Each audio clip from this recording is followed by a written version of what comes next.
Hello students, welcome back to my YouTube channel official GSS classes. देखिए, आज हम 10th class का paper आपको दिखाई दे रहा होगा हिंदी का। ये 10th क्लास का पेपर है हिंदी का 2022 में आया हुआ। तो इसका सॉल्यूशन मैं इस वीडियो के अंतर्गत बताऊंगा आपको। और नीचे आपको दिखाई दे रही होगी ये ओएमआर शीट है। ओएमआर शीट ओएमआर शीट को हम किस तरीके से फिल करते हैं बोर्ड एग्जाम में। इस बार पहली बार बोर्ड एग्जाम में आई है ये ओएमआर शीट। पहले ये इस ऐसी व्यवस्था नहीं थी, लेकिन इस बार से बोर्ड की ये व्यवस्था है, यूपी बोर्ड की, कि विद्यार्थियों को 20 नंबर के ओएमआर शीट जो है वो फिल करने को दी जाएगी और इसमें 20 क्वेश्चन आपसे पूछे जाएंगे। तो देखिए, चलो हम शुरू करते हैं। इस वीडियो के अंतर्गत पहले इस पेपर को रख देते हैं और ओएमआर शीट को हम आपको फिल करना बताते हैं। तो ओएमआर शीट को हम सबसे पहले कैसे भरते हैं ये हम आपको बताने वाले हैं इस वीडियो में। देखिए विद्यार्थियों, सबसे पहले आपको क्या करना है, और ओएमआर शीट में जो 20 नंबर के क्वेश्चन आंसर होते हैं उनको हम किस प्रकार से भरेंगे, उनके आंसर किस प्रकार से देते हैं, वो भी इस वीडियो में मैं आपको बताऊंगा। तो देखिए, सबसे पहले हम क्या करते हैं, पहले जब ओएमआर शीट जब आपको मिलेगी बोर्ड परीक्षा में, तो आप क्या करेंगे, सबसे पहले घबराना नहीं है बिल्कुल भी। फर्स्ट टाइम एग्ज़ाम दे रहे हो आप, घबराने की कोई बात नहीं है। तो क्या करना है हमें, सबसे पहले आप इस ओएमआर शीट में क्या है, विद्यालय का नाम। तो सबसे पहले आप जिस विद्यालय में पढ़ते हैं उस विद्यालय का नाम लिखेंगे ब्लैक पेन से। ओनली ब्लैक पेन का यूज करना है, और वो भी बाल, ठीक है। इसमें आप बाल पॉइंट पेन का प्रयोग करेंगे। तो मेरे हाथ में तो ये रेड पेन है, तो मैं इससे रेड से लिख देता हूँ। लेकिन आपको किससे लिखना है, आपको ब्लैक पेन से लिखना है। क्या लिखना है इसमें, विद्यालय का नाम। जैसे मान लीजिए किसी विद्यालय का नाम आप यहाँ पर लिख सकते हो। जैसे मान लीजिए मैं विद्यालय का नाम लिख दूँ यहाँ पर। हम यहाँ पर नाम लिख दे रहे हैं विद्यालय का, रामेश्वर प्रसाद इंटर कॉलेज भटपुरा बदायूं। तो मैंने यहाँ पे आपको वीडियो में दिखाई दे रहा होगा कि मैंने स्कूल का नाम डाल दिया, और आप जिस विद्यालय में पढ़ते हैं उसमें क्या करेंगे, उसका नाम डालेंगे। वो भी काले बाल पॉइंट पेन का प्रयोग करेंगे, आप जेल का यूज बिल्कुल भी नहीं करना है। तो आपने सबसे पहला काम कर लिया, रामेश्वर प्रसाद इंटर कॉलेज भटपुरा बदायूं। और आप जिस विद्यालय में पढ़ते हैं उस कॉलेज का नाम आपको डालना है यहाँ पे। अब देखिए हम क्या करते हैं इसके बाद, नेक्स्ट हमारे पास जो चीज़ है वो है परीक्षा की तिथि। किस तारीख को हम परीक्षा दे रहे हैं, ये पेपर किस तारीख को है आपका हिंदी का। तो 2023 का जो पेपर है वो 16 तारीख को है हिंदी का। तो हम क्या लिखेंगे यहाँ पे, 16 मंथ, यहाँ पे डेट डाल दिया आपने, 16 तारीख हो गई। महीना कौन सा चल रहा है, फरवरी। तो 02, ठीक है, 02 16 02, और 2000 कौन सी चल रही है, सन 23। इस तरीके से काले पेन से आप इसको फिल कर देंगे। परीक्षा की तिथि क्या है, डेट ऑफ एग्जामिनेशन, ठीक है। इतना करने के बाद हम आते हैं विषय का नाम या नेम ऑफ सब्जेक्ट। तो विषय का नाम, विषय क्या है हमारा, सबसे पहले 16 तारीख को किसका है, हिंदी। तो इसी प्रकार से हम, ये हमने विषय का नाम डाल दिया यहाँ पर, हिंदी। अब नेक्स्ट आगे बढ़ते हैं, परीक्षार्थी का नाम। देखिए विद्यार्थियों, कभी कभी ऐसा होता है कि जब आप सेंटर पे बोर्ड परीक्षा देने जाते हैं तो उस क्लास में जो टीचर की ड्यूटी पड़ती है उनको क्या हो जाता है, वो भी डिस्टरबेंस हो जाते हैं कभी कभी। तो वो कभी कभी गलत बता देते हैं। लेकिन हमें ऐसा नहीं करना है, क्योंकि उनके टीचर जो होते हैं उनके ऊपर बहुत सारा बर्डन रहता है। तो हमें अपनी तैयारी से फुल होकर के जाना है, हमें किसी का सहारा नहीं लेना है, सपोर्ट नहीं लेनी है बिल्कुल भी। तो विषय का नाम डाल दिया हमने हिंदी। और अब आगे है परीक्षार्थी का नाम या नेम ऑफ द कैंडिडेट। आपका क्या नाम है, आप यहाँ पर अपना नाम डाल सकते हैं। जैसे मान लीजिए मैं फॉर एग्जाम्पल के लिए यहाँ पर नाम डाल दे रहा हूँ विकास कुमार, विकास कुमार। तो मैंने यहाँ पर नाम डाल दिया ये विकास कुमार। आप अपना नाम डालेंगे यहाँ पर, ठीक। इसके बाद हम आते हैं रोल नंबर पर। रोल नंबर, आपके पास एडमिट कार्ड है, किसी से पूछने की ज़रूरत नहीं है कुछ भी। आपके पास एडमिट कार्ड है, जो आप प्रवेश पत्र है आपके पास एग्ज़ाम देने का, तो उसमें भरा हुआ है रोल नंबर। तो आप इस तरीके से रोल नंबर को आप भर सकते हैं। देखिए जैसे मान लीजिए 2 4 3 9 6 8 4 5 3। मान लीजिए ये आपका क्या हो गया, अनुक्रमांक हो गया, रोल नंबर हो गया। अब हम क्या करते हैं, जब हमने अनुक्रमांक डाल लिया साफ-साफ अंकों में, इसके बाद हम गोले को काला करते हैं। तो ब्लैक पेन है, मेरे हाथ में ये रेड पेन है, आपके हाथ में ब्लैक पेन होना चाहिए। तो देखिए चलो, अब मैं यहाँ पर ब्लैक पेन का यूज़ कर रहा हूँ, ठीक? तो यहाँ पर हम ब्लैक पेन का यूज़ करते हैं। देखिए सबसे पहले क्या है, 2, पहले खाने में जो डिजिट दे रखी है आपकी 2, तो हम देखते हैं 2 कहाँ है, ये है 2। तो इस खाने को हम इस तरीके से, इसको इस तरीके से ऐसे गोल कर देते हैं 2 के लिए, ठीक है? तो ये हो गया हमारा ब्लैक हो गया। इसके बाद हम देखते हैं अगली डिजिट है हमारी 4, तो 4 हमारा ये है, तो हम यहाँ पर इस तरीके से 4 पर हम ये क्लियर कर देते हैं, ठीक? तो ये हो गया। नेक्स्ट है आपका 3, तो हम यहाँ 3 वाले गोले को ब्लैक कर देंगे इस तरीके से, 3 वाले गोले को आपने ब्लैक कर दिया। नेक्स्ट में है 9, तो 9 देखो कहाँ है, ये वाला 9 है। तो हम 9 वाले को इस तरीके से ब्लैक कर देंगे गोले को ऐसे करके। अगला है 6, तो 6 आप कहाँ पे है विद्यार्थियों, 6 यहाँ पे है, तो आप 6 को इस तरीके से, आप 6 को इस तरीके से ब्लैक करेंगे। इसके बाद है आपका 8, तो हम 8 को यहाँ पर क्या करेंगे, 8 को इस तरीके से हम ब्लैक कर देते हैं। ये हो गया आपका 8 ब्लैक कर दिया आपने, ठीक। इसके बाद क्या करते हैं, देखिए नेक्स्ट है, नेक्स्ट लाइन में हमारा 4 है, तो ये 4 को हमने, 4 के गोले को हमने ब्लैक कर दिया। इसके बाद है हमारा 5, तो 5 के गोले को हमने इस तरीके से ऐसे करके, ये 5 के गोले को हमने ब्लैक कर दिया है।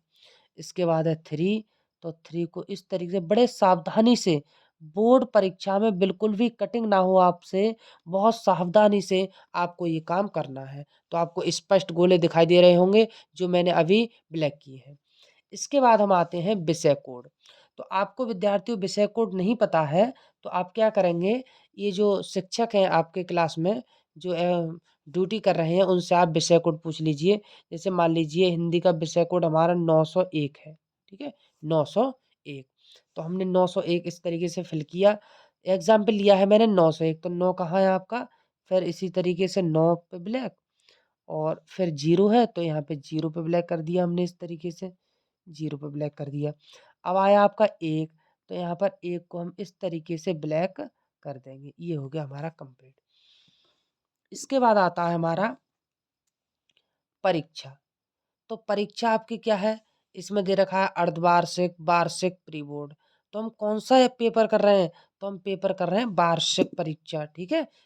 Yearly exam. तो यहाँ पे हम इस पे टिक लगा देंगे, और यहाँ पे लिख देना है हमें ब्लैक पेन से ही, मैं रेड का यूज़ कर ले रहा हूँ। आपको पूरी कॉपी में ब्लैक पेन का यूज़ करना है इस ओएमआर शीट भरने के लिए। तो हमने यहाँ पर क्या किया, ये वार्षिक पे टिक लगा दिया, और यहाँ पे लिख दिया आपने परीक्षा वार्षिक। ध्यान रखना वार्षिक परीक्षा है। इसके आगे एक ब्लैक गोला दे रखा है, इसको हम क्या करेंगे, ब्लैक कर देंगे। ये आपका कंप्लीट हो गया। देखिए, अब नेक्स्ट है हमारा कक्षा या क्लास। तो किस क्लास में पढ़ते हैं आप? 10th में। तो इस तरीके से 10th ये आ गया, और 10th वाले गोले को आप क्या करेंगे, ब्लैक कर देंगे। इस तरीके से आपने ये 10th वाले गोले को ब्लैक कर दिया। ये हो गया हमारा क्लियर। अब आता है हमारा रजिस्ट्रेशन नंबर या पंजीकरण संख्या।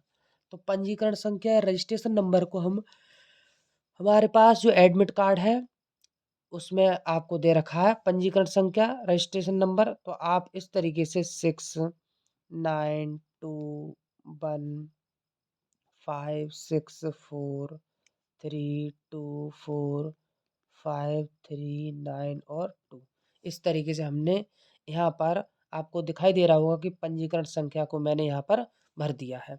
इसके बाद हम क्या करते हैं कि ब्लैक गोले करेंगे उसी तरीके से जैसे अभी किए थे। तो पहली लाइन में 6 है, तो 6 को हमने ब्लैक कर दिया इस तरीके से, 6 को ब्लैक कर दिया। इसके बाद 9 है, तो हम 9 को ब्लैक कर देंगे इस तरीके से, हमने 9 ब्लैक कर दिया ऐसे, 9 ब्लैक कर दिया। अगला लेते हैं हम 2। प्रत्येक सब्जेक्ट की ओएमआर शीट अलग-अलग भरी जाती है। तो अभी देखिए ये हिंदी की है ओएमआर शीट, तो मैंने ये हिंदी लिया है। अगला पेपर जिस तारीख को जिस पेपर होगा दूसरा, उस तारीख, जैसे मान लो इंग्लिश का है तो इंग्लिश का अलग भर के दिखाऊँगा किस तरीके से भरते हैं। तो ये 2, अब नेक्स्ट लाइन में है हमारा 1, तो यहाँ पे हम भर देंगे 1 को फिल कर दिया।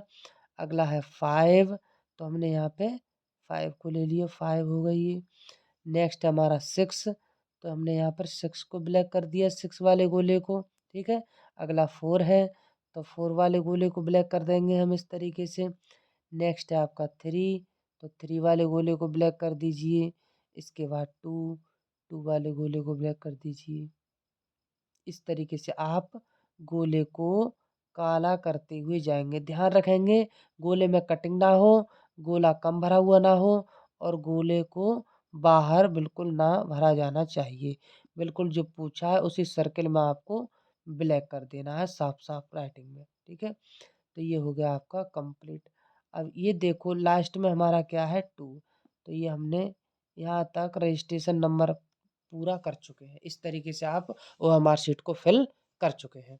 अब आते हैं हम, देखो यहाँ पर निर्देश दे रखा है, सही प्रश्नोत्तर के गोले को काले बॉल पॉइंट पेन का प्रयोग करके बिल्कुल सही तरीके से पूर्ण रूपेण काला किया जाए।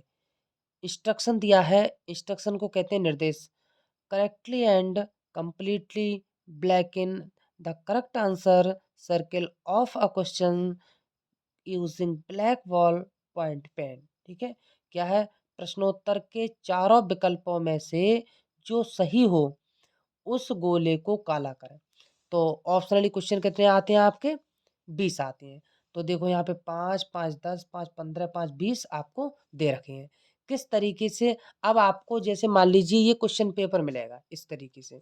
ठीक है, तो इसमें सबसे पहले आपके 20 क्वेश्चन टिक वाले होंगे, जिनके आंसर आपको दे रखे होंगे ऑप्शनली, उनमें से आपको सही वाले पे टिक कर देना है और यहाँ पर गोले को ब्लैक कर देना है। तो कैसे करेंगे, देखो देखिए सबसे पहला है हमारा क्वेश्चन, ये है पहला, उपन्यास भूरे बिसरे, उपन्यास भूले बिसरे चित्र के लेखक हैं। पहला क्वेश्चन आपका ये है क्वेश्चन पेपर में, क्या है, उपन्यास भूले बिसरे चित्र के लेखक हैं। तो देखिए पहले क्वेश्चन के आपको 4 भाग दे रखे हैं, नीले कलर से मैंने लिख दिया है। देखो क्या है, पहले में प्रेमचंद, दूसरा भगवती चरण, तीसरा है आपका यशपाल, और घ नंबर पे है आपका ये है वृंदावन लाल वर्मा। तो देखिए हमारा कौन सा गोला सही है, खा वाला सही है। खा कौन सा सही है आपका, ये भगवती चरण वर्मा जो है हमारे सही है। तो हम क्या करेंगे इसमें, पहले का आंसर कौन सा है, दूसरा सही है। तो देखो ये आपका पहला है, पहले में ए और यहाँ पे दिया है बी, तो दूसरा सही है। तो हम बी वाले गोले को यहाँ पर साफ राइटिंग में बी को ब्लैक कर देंगे और आपने अपने बोर्ड में 1 नंबर चढ़ा दिया। ठीक है, आपका सही हो गया, तो बोर्ड में आपको 1 नंबर मिल चुका है। नेक्स्ट क्वेश्चन है हमारा दूसरा क्वेश्चन, हिंदी गद्य का वास्तविक इतिहास कब से प्रारंभ हुआ।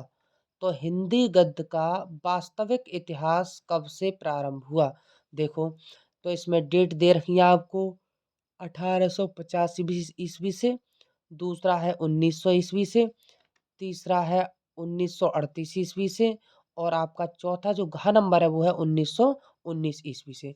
तो इसमें 4 ऑप्शन दे रखे हैं आपको, आपने जो पढ़ा है वो कौन सा सही है इसमें, 1850 ईस्वी से। तो पहला सही है, दूसरे का कौन सा सही है आपका, पहला। तो देखिए दूसरा क्वेश्चन ये है और दूसरे का पहला सही है। तो ए वाले गोले को आप साफ करके ब्लैक कर देंगे, आपने 2 नंबर बोर्ड में चढ़ा दिए, आपके 2 नंबर पक्के हो गए। नेक्स्ट क्वेश्चन लेते हैं हम तीसरा प्रश्न। देखो तीसरा प्रश्न क्या है, इंपॉर्टेंट क्वेश्चन लिए है मैंने इस वीडियो के अंदर, मैंने 20 क्वेश्चन वो इंपॉर्टेंट क्वेश्चन लिए हैं जो बोर्ड परीक्षा में आपसे पूछे जाएंगे। तो कलम का सिपाही के लेखक हैं, कलम का सिपाही के लेखक हैं। अब देखिए इसमें 4 ऑप्शन दे रखे हैं आपके, अमृत राय, दूसरा है गुलाब राय, तीसरा है मुंशी ईशा अल्लाह खां, और चौथा है आपका वैद्यनाथ मिश्र। तो ये 4 ऑप्शन हो गए, इनमें से कौन सा सही है, देखो कलम का सिपाही के जो लेखक है वो कौन है, अमृत राय, अमृत राय। तो तीसरे का कौन सा सही है, पहला विकल्प सही है। तो हम तीसरे प्रश्न पे आए और पहले विकल्प को इस तरीके से सावधानी पूर्वक ब्लैक करेंगे। ये हो गया आपका कंप्लीट तीसरा। चौथा प्रश्न देखिए क्या है। हिंदी गद्य की प्रमुख विधा निबंध के लेखक हैं। हिंदी गद्य की प्रमुख विधा निबंध के लेखक हैं।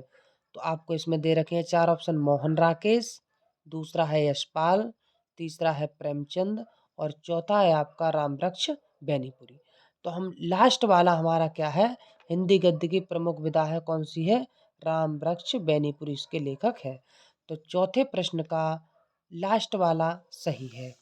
तो प्रश्न नंबर हम 4 पे आ गए और इसमें लास्ट वाला है आपका ये डी वाला विकल्प सही है। तो डी वाले विकल्प को हम ब्लैक कर देते हैं अभी। ये कर दिया हमने ब्लैक। ये 4 नंबर आपके कंप्लीट हो गए। क्वेश्चन नंबर 5 पे आते हैं अब। त्यागपत्र किस विधा की रचना है। त्यागपत्र किस विधा की रचना है। तो देखिए जीवनी, उपन्यास, नाटक, निबंध। ठीक है, तो आप देखेंगे कि जो त्यागपत्र है वो किस विधा की रचना है। तो आंसर इसका है सही उपन्यास। किस विधा की रचना है आपकी, उपन्यास। तो पांचवें का पहला दूसरा ऑप्शन सही है। तो पांचवें पे जाएंगे। पांचवा ये है प्रश्न और इसमें दूसरा आपका सही है। तो बी वाले गोले को हमने इस तरीके से ब्लैक कर दिया भाई, ये हो गया ब्लैक। 5 क्वेश्चन आपके कंप्लीट हो चुके हैं। क्वेश्चन नंबर 6 पे आते हैं। ध्रुव स्वामिनी नाटक के लेखक हैं। ध्रुव स्वामिनी नाटक के लेखक हैं। इनके लेखक कौन हैं। तो पहला है हरिकृष्ण प्रेमी, दूसरा है जयशंकर प्रसाद, तीसरा है आपका विष्णु प्रभाकर, चौथा है धर्मवीर भारती। तो देखिए इनमें से जो ऑप्शन आपका सही है वो दूसरा सही है, जयशंकर प्रसाद। तो छठे वाले प्रश्न का दूसरा सही है। तो हम क्या करेंगे, छठे वाले प्रश्न को देखते हैं पहले। ये हमारा छठा प्रश्न और इसका दूसरा सही है। तो बी वाले गोले को आप ब्लैक कर दीजिए। ये हो गया आपका कंप्लीट, 6 का बी हो गया। अब आते हैं हम प्रश्न नंबर 7 पर। अर्धनारीश्वर के लेखक हैं। क्वेश्चन है अर्धनारीश्वर के लेखक हैं। तो देखते हैं इसका आंसर। पहला है विष्णु प्रभाकर, दूसरे हैं प्रेमचंद, तीसरे नंबर पे हैं जयशंकर प्रसाद और घ नंबर पे हैं चतुर्सेन शास्त्री। तो देखिए हम इसमें से हमारा जो आंसर सही है वो है विष्णु प्रभाकर। तो सातवें का पहला सही है। तो यहाँ पे प्रश्न नंबर 7 देखते हैं। 7 और इसका पहला सही है। तो ए वाले विकल्प को हम ब्लैक कर देते हैं इस तरीके से। ये हो गया कंप्लीट। क्वेश्चन नंबर 8 पे आते हैं। गोदान किस युग का उपन्यास है। गोदान मुंशी प्रेमचंद ने लिखा है ये। तो गोदान किस युग का उपन्यास है। तो युग बताना है आपको। शुक्ल युग, शुक्लोत्तर युग, द्विवेदी युग या आधुनिक युग।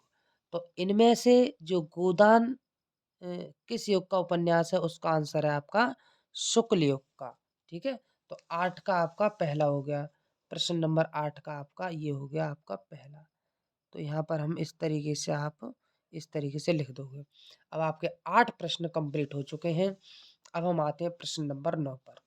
क्या है, राय कृष्णदास निम्न में से कौन थे। तो राय कृष्णदास निम्न में से कौन थे। तो आपके आंसर के विकल्प हैं निबंधकार, आलोचक, गद्य गीतकार, कृषि। तो इसका जो सही आंसर है वो आपका है गद्य गीतकार। तो हम प्रश्न नंबर 9 का तीसरा आंसर हमको सही है। तो प्रश्न नंबर 9 इसमें आपका तीसरा सही है। तो तीसरे पर हम ब्लैक गोला इस तरीके से कर देंगे। अब आते हैं प्रश्न नंबर 10 पर। हम 10 में देखिए क्या है, निम्न में से नाटक विधा के लेखक हैं। नाटक विद्या के लेखक हैं कौन है। तो चार ऑप्शन है। चार ऑप्शन है बद्री नारायण चौधरी प्रेमघन, श्रीनिवास दास, जैनेन्द्र कुमार और लास्ट में है कृष्णा सोमवती। तो आपको इसका आंसर हमें मिला है क्वेश्चन नंबर 10 का है पहला, बद्रीनाथ बद्री नारायण चौधरी प्रेमघन। तो 10 में का पहला सही है, तो यहाँ पर 10 का ये, और इसमें पहले वाले को हम ब्लैक कर देंगे, ये हो गया हमारा कंप्लीट। ठीक, अब आते हैं हम क्वेश्चन नंबर 11 पर। मुंशी प्रेमचंद द्वारा संपादित पत्रिकाएं हैं। तो मुंशी प्रेमचंद द्वारा संपादित पत्रिकाएं हैं, तो इसमें देखते हैं कौन कौन सी है भाई। मर्यादा और हंस, दूसरा है छाया और प्रभा, गा पे है सुधा और हंस, और घा पे आपका सरस्वती। तो आप इसमें से देखेंगे कि मुंशी प्रेमचंद द्वारा संपादित पत्रिकाएं हैं, तो कौन सी हैं, मर्यादा और हंस। तो क्वेश्चन नंबर 11 का आपको पहला सही मिल गया। तो प्रश्न नंबर 11 पे आते हैं, और इसका पहले वाला हमारा सही है, तो यहाँ पर ये इस तरीके से हमने कर दिया। क्वेश्चन नंबर 12 देखिए, अथाह सागर के लेखक हैं। तो अथाह सागर के लेखक हैं, कौन है, पहला जयप्रकाश भारती, दूसरा गुलाब राय, तीसरा है आपका डॉक्टर श्याम सुंदर, और घा पे आपका जैनेंद्र कुमार। तो हमारा जो आंसर सही है वो है आपका जयप्रकाश भारती। तो 12 का पहला सही है। तो क्वेश्चन नंबर 12 पे हम पहले पर हम क्या करेंगे, इसको ब्लैक कर देते हैं इस तरीके से। अब प्रश्न नंबर हम 13 पे आते हैं। प्रश्न नंबर 13 क्या है, मेरी आत्मकथा जीवनी के लेखक हैं। तो मेरी आत्मकथा जीवनी के लेखक हैं, कौन है, राजेंद्र प्रसाद, दूसरा है हजारी प्रसाद, तीसरा है जयशंकर प्रसाद, और चौथा है आपका हरिवंश राय बच्चन। तो इसमें से हमें आंसर जो सही मिला है वो 13 का पहला है। तो हम प्रश्न नंबर 13 में अब क्या करेंगे, पहला आंसर हम इस तरीके से लिख देंगे, ये हो गया आपका कंप्लीट। प्रश्न नंबर 14 पे आते हैं। गद्य को कवियों की, और डैश डैश डैश के बाद है कहा गया है। गद्य को कवियों की कहा गया है, क्या कहा गया है गद्य को, भंगिया, कसौटी, ताल, रेखा। तो इसमें जो आंसर है वो दूसरा सही है आपका, 14 का आपका ये दूसरा वाला विकल्प सही है। तो 14 पे हम दूसरे विकल्प को ब्लैक करते हैं, इसका आंसर ये वाला सही है, ये हो गया। इसके बाद हम क्वेश्चन नंबर 15 पे आते हैं। लहरों के राजहंस के लेखक का नाम है। लहरों के राजहंस के लेखक का नाम है। तो इसमें देखो 4 ऑप्शन है आपके पास, मोहन राकेश, प्रेमघन, गुलाब राय, रामधारी सिंह दिनकर। तो हमें जो आंसर प्राप्त हुआ है वो है हमारा मोहन राकेश। तो हम क्या करेंगे, 15 का पहला, 15 का ए जो है हम उसको इस तरीके से यहाँ पर रख देंगे। तो ये आपके 15 क्वेश्चन कंप्लीट हो गए। अब क्वेश्चन नंबर आता है हमारा 16। तो प्रश्न नंबर हम 16, प्रश्न नंबर 16 जो है हमारा वो इसमें से है, ये हम इस तरीके से आपको ये दिखा रहे हैं कि प्रश्न नंबर आपका 16 क्या है। तो प्रश्न नंबर 16 पर देखिए आप, प्रश्न है हमारा, लहरों के राजहंस के लेखक का नाम है। लहरों के राजहंस के लेखक का नाम है। तो इसमें 4 ऑप्शन है, मोहन राकेश, प्रेमघन, गुलाब राय, दिनकर। तो आपको जो सही आंसर मिला है वो है हमारा 16 का पहला, मोहन राकेश। तो 16वें वाले का हम ये है, और इसका पहला आंसर है, तो हम इसमें पहले वाले पे हम ब्लैक कर देंगे गोली से, ये हो गया। क्वेश्चन नंबर 17 देखते हैं। इसके बाद देखिए, तौलिए किस विधा पर आधारित है। तो तौलिए किस विधा पर आधारित है। तो इसमें ऑप्शन है नाटक, निबंध, एकांकी, कहानी। ठीक, तो हमें क्या करना है, सबसे पहले हमें जो आंसर है हमारा सही वो है एकांकी। तो प्रश्न नंबर 17 का एकांकी यानी तीसरा आपका विकल्प सही है। तो प्रश्न नंबर 17 पे 1 2 तीसरे विकल्प पे हम ब्लैक कर देंगे इस तरीके से, ये हो गया विकल्प सही। अब आते हैं प्रश्न नंबर 18 में, गेहूं और गुलाब किसकी रचना है। तो गेहूं और गुलाब किसकी रचना है ये? तो देखो इसमें दे रखा है रामविलास शर्मा, रामवृक्ष बैनीपुरी, प्रेमचंद, महादेवी वर्मा। तो आप देखिए सबसे पहले क्या करेंगे कि इसमें जो आंसर हमारा सही है गेहूं और गुलाब, वो किसकी रचना है? रामवृक्ष बैनीपुरी की, यानी दूसरा विकल्प आपका सही है। तो प्रश्न नंबर 18 का आपका दूसरा विकल्प सही है। इस तरीके से हम दूसरे विकल्प पर ब्लैक कर देते हैं, इस तरीके से ऐसे। अब प्रश्न नंबर 19 पर आ गए हम। क्या है? कृति कंकाल के लेखक हैं। तो कृति कंकाल के लेखक हैं। कृति कंकाल के लेखक कौन हैं? तो देखिए सबसे पहले क्या करते हैं, जयशंकर प्रसाद, प्रेमचंद, रामकुमार वर्मा, मैथिली शरण गुप्त। तो इसमें